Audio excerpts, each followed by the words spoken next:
Assalamualaikum warahmatullahi wabarakatuh. Selamat pagi semuanya. Selamat datang di mata pelajaran geografi. Di sini saya Siti Nurhasana sebagai guru mata pelajaran geografi. Pada pertemuan kali ini kita akan membahas materi mengenai karakteristik wilayah Indonesia.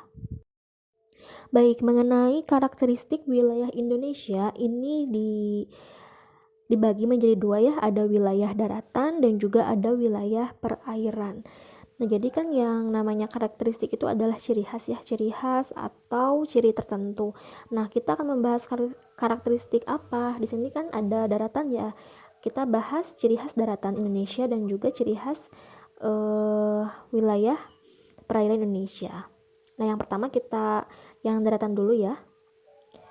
Nah, untuk wilayah daratan Indonesia ada faktor pembentuknya. Nah, untuk faktor pembentuk wilayah daratan Indonesia itu ada dua ya.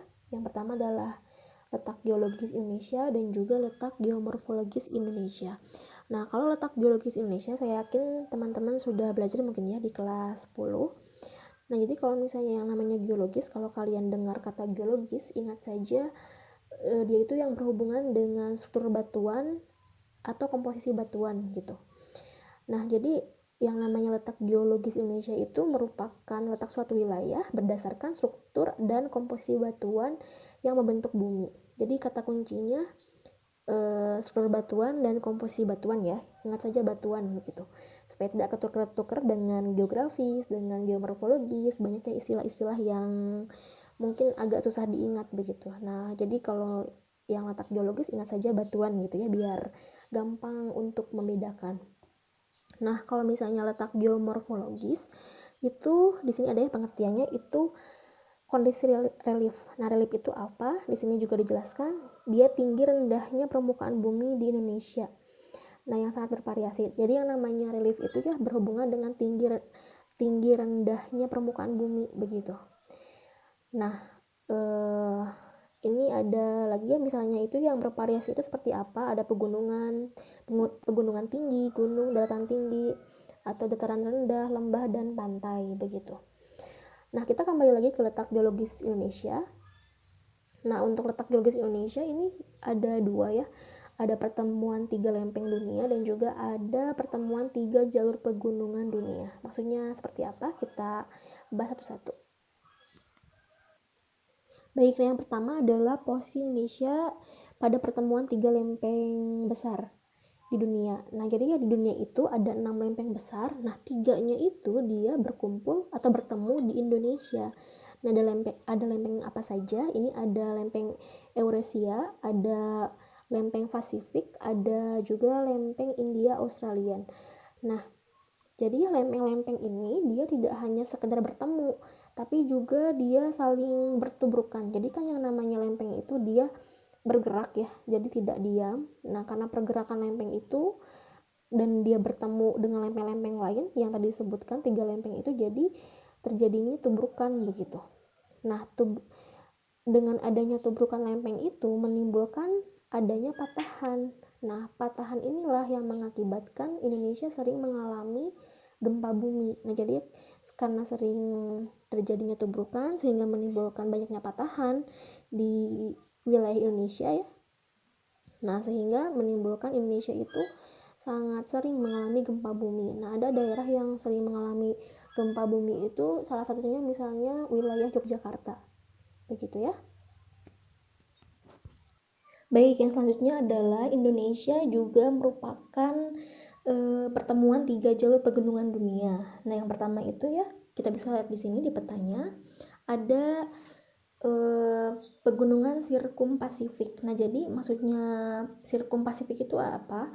Nah, jadi dia itu adalah pegunungan-pegunungan yang berada di sekitar Samudra Pasifik. Nah, ini ya ada mulai dari pegunungan Andes, kemudian ini di Amerika Selatan, kemudian ada pegunungan-pegunungan di Amerika Tengah, pegunungan Rocky di Amerika Serikat, pegunungan di Kanada, Alaska, kemudian Kepulauan Alet, Kepulauan Kuril, Jepang, Filipina, Irian, dan Selandia Baru. Itu pegunungan-pegunungan yang ada di Samudra Pasifik. Nah, kemudian ada juga pegunungan di Sirkum Mediterania. Nah, ini bermula dari Laut Mediterania, kemudian ke Pegunungan Atlas, kemudian juga ada Pegunungan Kaukasus, Himalaya, Burma, Andaman, Nicobar, langsung masuk ke Indonesia, ke wilayah Sumatera, Jawa, Nusa Tenggara, sampai ke Kepulauan Banda. Nah, yang ketiga adalah Pegunungan Sirkum Australia Timur. Nah, ini dimulai dari Australia, Papua, kemudian Maluku. Baik, nah supaya jelas ya mengenai Indonesia, itu pertemuan 3 pegunungan besar dunia. Nah, kita lihat ini di petanya ya. Jadi yang pertama adalah ada Pegunungan Sirkum Mediterania.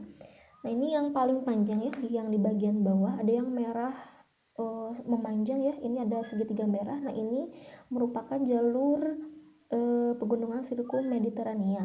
Nah, cuman yang Mediterania ini ya dibagi dua. Jadi ada yang jalur dalam ini yang merah ya, yang merah ini. Nah, ini melewati kepulauan Sumatera, Jawa, Bali, sampai Nusa Tenggara. Nah, ini merupakan yang dalam ini aktif ya, sifatnya itu vulkanis. Nah, jadi banyak gunung aktif yang dilewati itu. Nah, kemudian yang bawahnya ini ada yang bagian dalam, ini ada Sulawesi, Nias, Mentawai, ini tidak aktif ya gunungnya. Ini yang segitiga yang hitam yang bawahnya ini tidak aktif. Itu yang Sirkum Mediterania. Nah, kalau yang Pasifik itu ada dari mulai Filipina ke Sulawesi, kemudian ke Maluku. Nah, ini ada ya Maluku. Nah, kemudian yang Australia juga sama, berakhirnya di Maluku. Jadi dari Australia, Papua, kemudian berakhir di Maluku. Nah, jadi ini ya yang lebih jelasnya. Jadi Indonesia itu posisinya itu berada di pertemuan 3 pegunungan besar dunia. Nah, sehingga efeknya itu adalah dia banyak gunung api yang aktif, begitu ya, seperti yang digambar ini di peta ini. Nah, dari faktor pembentuk karakteristik wilayah dari Indonesia yang sebelumnya sudah dibahas, dari letak geologisnya, dari geomorfologisnya, ini memberikan pengaruh ya bagi karakteristik wilayah dari Indonesia. Pengaruhnya apa saja? Yang pertama adalah kepulauan memanjang sebagai kelanjutan jalur pegunungan dunia, sehingga banyak dijumpai gunung api aktif. Nah, yang sebelumnya dijelaskan kan dia Indonesia itu sebagai pertemuan 3 pegunungan dunia ya.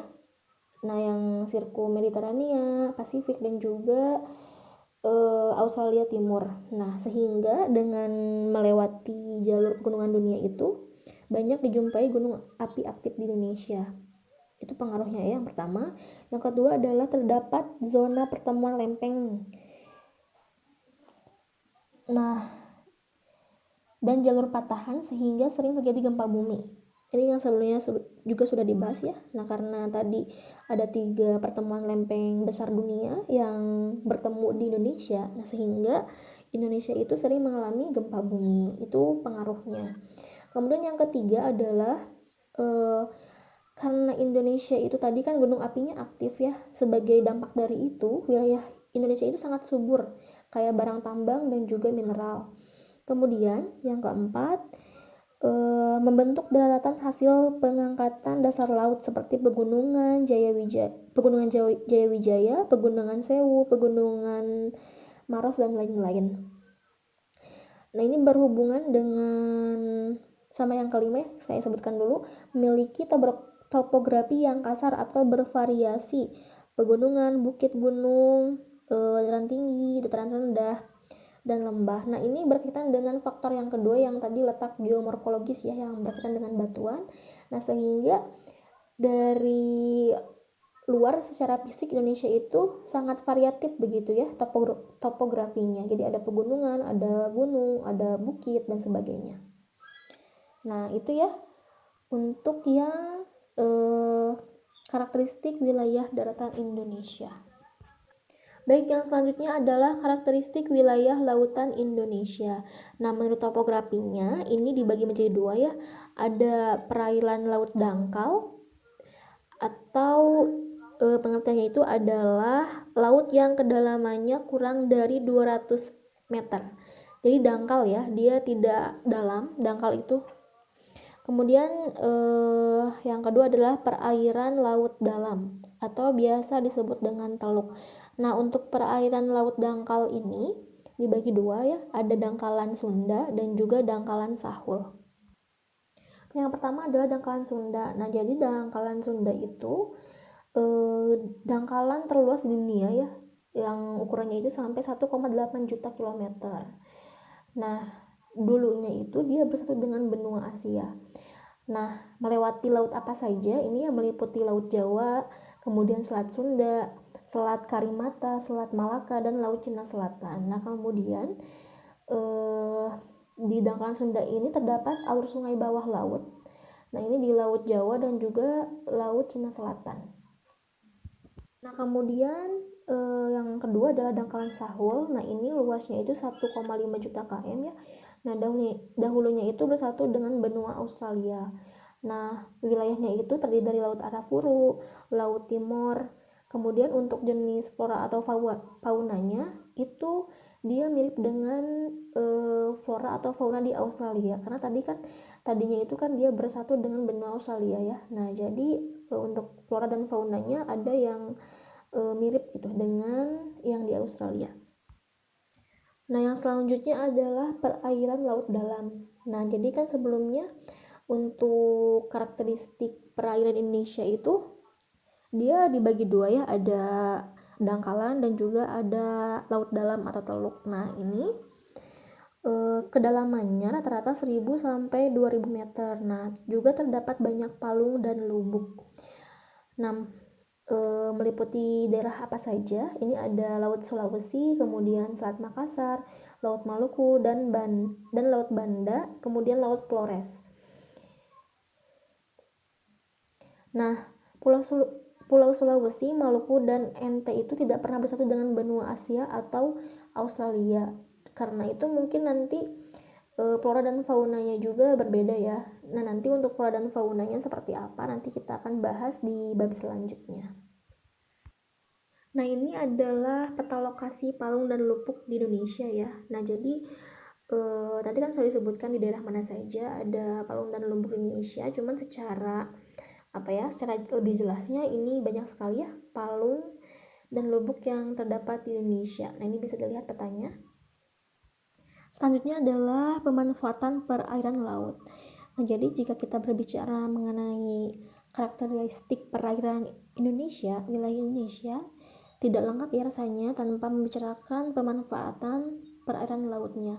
Kenapa? Karena sangat banyak sekali ya manfaat dari perairan laut Indonesia.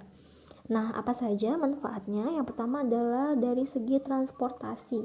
Nah, jadi ya dari zaman dulu transportasi laut itu sangat sering digunakan. Nah, baik dari perahu yang sederhana sampai perahu yang modern sekalipun gitu ya, itu sudah biasa dari zaman dahulu gitu. Nah, tentunya peranan transportasi ini sangat penting apalagi untuk menunjang perekonomian ya.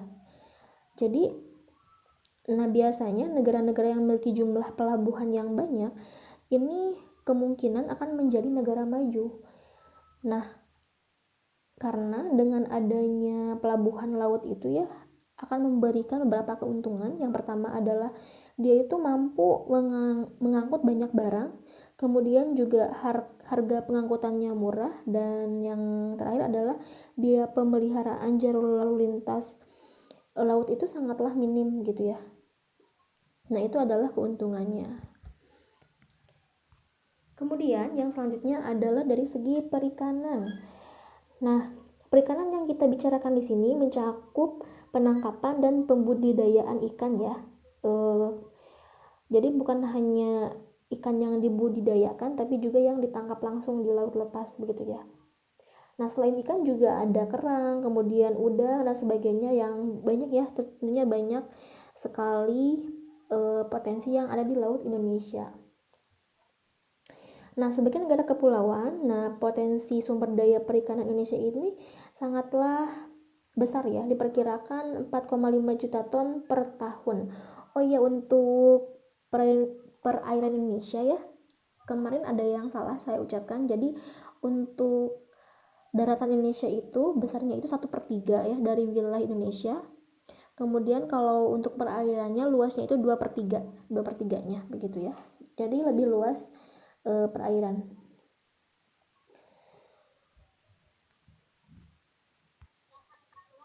Yang selanjutnya adalah pertambangan. Nah, pertambangan di sumber-sumber minyak lepas pantai wilayah perairan Indonesia ini diperkirakan sekitar 35% dari produksi minyak bumi yang ada di Indonesia ya.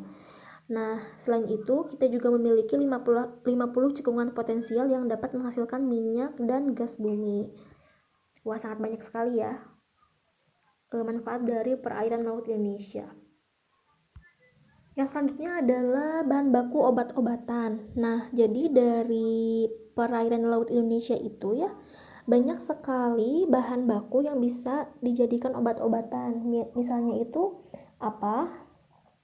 Nah, ada rumput laut, kemudian mikroba laut, alga, tanaman bakau atau mangrove, minyak ikan, ikan sidar, dan beberapa tanaman yang berada di pesisir pantai. Nah, ini bisa dijadikan bahan baku untuk obat-obatan. Nah, ini sangat besar sekali ya potensinya, bahkan ada menurut Dr. Agung Damar Syakti. Nah, negara kita itu diperkirakan memiliki potensi farmasi dan kosmetik olahan dari sumber daya laut Indonesia itu mencapai 9 triliun dolar AS atau setara dengan 81 triliun. Nah, sangat besar sekali ya, cuman ternyata pada faktanya ini belum optimal dimanfaatkan untuk keperluan farmasi ini. Yang selanjutnya adalah energi. Nah, pemanfaatan perairan laut Indonesia ini ya salah satunya bisa menghasilkan energi, yaitu energi listrik ya. Itu salah satunya saja. Kemudian yang selanjutnya adalah rekreasi dan pariwisata. Ini sangat jelas sekali ya karena Indonesia itu adalah negara kepulauan, banyak pulau yang indah, yang unik, dan itu pasti sangat menarik minat wisatawan ya, baik dari domestik maupun mancanegara. Kemudian pendidikan dan penelitian ini juga sangat menarik karena laut Indonesia itu kan sangat unik ya, sangat apa ya, pokoknya unik, jadi punya keunikan sendiri yang dia beda gitu dengan laut-laut yang lain, baik dari segi apa ya, sumber daya lautnya, kemudian dari keindahannya sebagainya, dan itu memicu ketertarikan ya untuk diteliti lebih dalam begitu. Kemudian pertahanan dan keamanan. Nah, untuk bagian ini karena Indonesia itu adalah negara kepulauan ya. Nah, untuk mempertahankan kedaulatannya itu bisa juga dari laut begitu.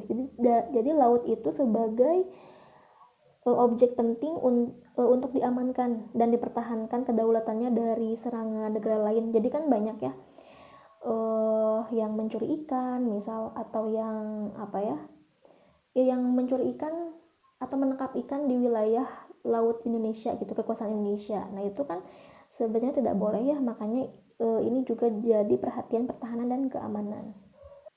Baik, sekarang kita berada di penghujung materi ya. Jadi pada dasarnya adalah karakteristik wilayah daratan dan perairan Indonesia itu ya, yang namanya daratan itu kan dia wilayah yang tidak ada genangan airnya begitu ya. Kalau perairan dia tentunya wilayah yang ada airnya. Nah, itu umumnya ya untuk wilayah daratan Indonesia itu kan terdiri dari ada pegunungan, dataran tinggi, gunung, kemudian dataran rendah, lembah, dan sebagainya. Dan untuk perairan Indonesia umumnya itu terdiri dari sungai, danau, kemudian ada selat, teluk, dan sebagainya. Nah, ini gambaran saja ya sekilas. Jadi kalau yang namanya pegunungan itu kan dia gunung tapi banyak kan, namanya juga pegunungan, jadi rangkaian gunung-gunung. Kalau gunung itu dia cuman satu begitu ya. Ini bisa dilihat, kita juga sudah tahu gunung itu seperti apa. Kemudian untuk sungai, nah sungai itu adalah aliran. Kalau danau itu dia air tapi dia menggenang begitu. Tapi pengertian lengkapnya saya ingin tugaskan ke kalian ya. Ini akan menjadi tugas kalian untuk minggu ini. Nah, jadi ini tugasnya adalah carilah pengertian mengenai wilayah daratan, dan perairan Indonesia. Nah, yang terdiri dari tadi yang saya sebutkan ini. Jadi kalian cari pengertiannya apa, pengertiannya yang lengkapnya. Pegunungan apa, gunung apa, begitu ya. Ini ditulis di buku catatan. Ini saya kasih keterangannya. Nah, tugas ditulis di buku catatan. Nah, ini kemudian si tugasnya ini ya harus mencantumkan sumber. Nah, baik dari buku atau internet. Ini tergantung kalian mencarinya di mana. Jadi kan tugasnya mencari pengertian ya. Nah, kalian mencarinya boleh di buku, di internet, atau di manapun ya, bebas. Nah, tapi harus mencantumkan sumbernya, ketentuannya. Mungkin kalian juga sudah belajar ya tentang menulis sumber dari buku. Nah, ini jadi ada nama di balik. Di balik itu maksudnya kalau misalnya penulisnya itu misal Siti Nurhasanah, jadi Nurhasanah Siti begitu ya. Terus tahun, ada kan tahun terbit, jadi bukunya diterbitkan tahun berapa. Terus judulnya, pasti kan buku ada judulnya ya, ini dimiringkan tulisannya. Langsung kota terbit. Nah, buku itu diterbitkan di kota mana? Nah, penerbitnya siapa? Ini kota terbit titik 2 penerbit. Penerbitnya itu biasanya kan ada Gramedia, ada apa ya, macam-macam ya, pokoknya banyak penerbit. Nah, kalau dari internet juga boleh. Ini ada pasti, jadi nama penulisnya, nama yang nulis. Kalau artikel, yang nulis artikelnya siapa, cantumkan. Langsung tahun artikel dirilis, jadi artikelnya itu dirilis tahun berapa begitu ya. Kemudian judul artikelnya apa, terus kalian kasih keterangan online begitu ya, titik tersedia. Titik 2 ini langsung kalian kopikan linknya, masukkan ke sini. Nah, langsung enter, kalian cantumkan diaksesnya tanggal berapa. Misal diakses 5 Juli misal ya, 5 Juli. Terus jam berapa, jamnya dituliskan juga, 5 Juli pukul berapa misalnya. Nah, seperti itu ya. Sekretaris silahkan dicatat. Untuk sekretaris ya tolong dicatatnya itu misal tugas pekan kedua tanggal berapa, tugasnya ini misalnya. Linknya nanti tugas ini dicantumkan melalui link ya, dimasukkan ke link maksud saya. Nanti saya share linknya di grup, bisa kalian lihat saja di grup WA. Nah, untuk sekretaris ditulis juga ya, atau disimpan saja begitu ya. Jadi untuk catatan tugas itu selain dia tugas pekan keberapa, tanggal berapa, tugasnya apa, kemudian juga disimpan juga linknya ya. Jadi nanti tugas ini linknya harus masuk kemana begitu ya, ke link yang mana. Jadi tolong sekretaris simpan serapih mungkin ya riwayat tugas ini, supaya nanti teman-teman yang mungkin tidak bisa melakukan atau mengerjakan tugasnya minggu ini bisa menyusul. Nanti lihat riwayatnya di sekretaris.